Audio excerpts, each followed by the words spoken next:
জাতীয় সংসদ নির্বাচন।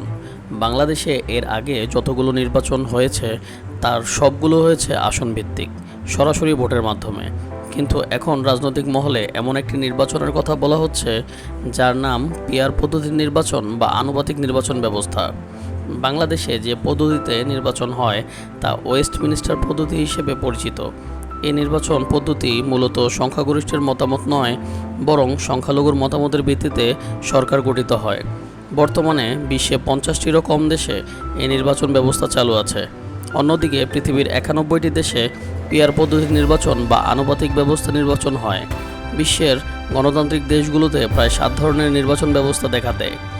এটির মধ্যে দুটি নির্বাচন ব্যবস্থার প্রচলন সবচেয়ে বেশি।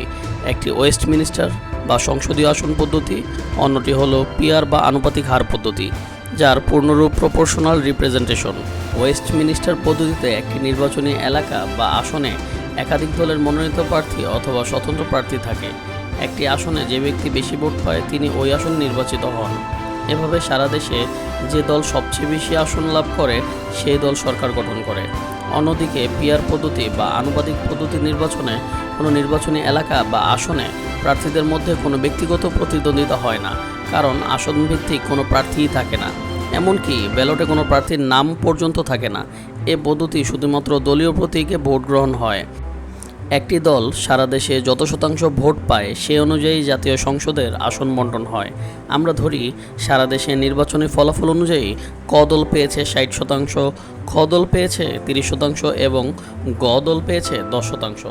বাংলাদেশের জাতীয় সংসদে যেহেতু আসন সংখ্যা 300টি, তাহলে ভোটের আনুপাতিক হারে ক দল যেহেতু 60% ওই অনুযায়ী 180টি আসন, খ দল যেহেতু 30% ওই অনুপাতে 90টি আসন এবং গ দলের 10% অনুপাতে 30টি আসন পাবে। সেই ক্ষেত্রে ক দল সরকার গঠন করবে এবং খ এবং গ দল বিরোধী দল।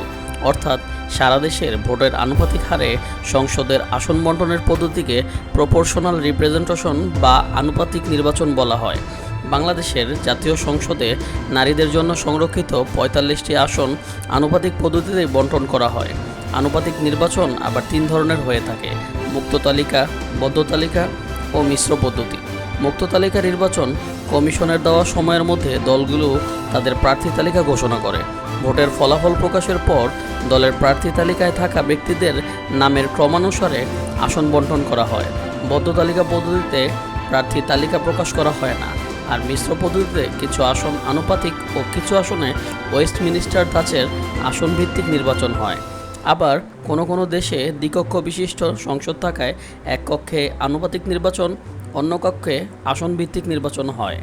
বাংলাদেশের প্রচলিত ওয়েস্টমিনিস্টার পদ্ধতিতে একটি দল সারা দেশে কত ভোট পেল তা দেখা হয় না, কোন দল কত আসন পেল সেটি মুখ্য বিষয়। বাংলাদেশের ভিত্তিতে পিআর পদ্ধতির সুবিধা হলো নির্বাচন ব্যক্তি পর্যায়ে থেকে সরে গিয়ে দলীয় পর্যায়ে চলে আসে। অসুবিধা হয়ে দাঁড়ায় আসন বণ্টন দুর্নীতির সম্মুখীন হতে পারে।